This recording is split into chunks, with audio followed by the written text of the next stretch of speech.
శివ పార్వతులేమో ఈ దంపతులనిపించాలి, ప్రతి సంసారంలోనూ మా కథలే వినిపించాలి.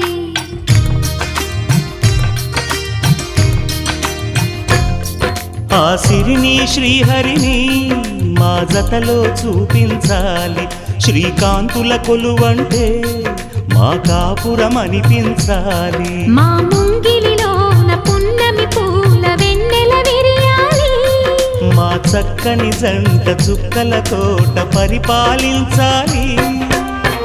కలలో ఇలలో ఏ కన్నెకి ఇలాంటి పతి రాడనిపించే వరుణ్ణే వరముగ ఇవ్వండి, కని విని ఎరుగని వేడుకతో వివాహం జరిపించండి.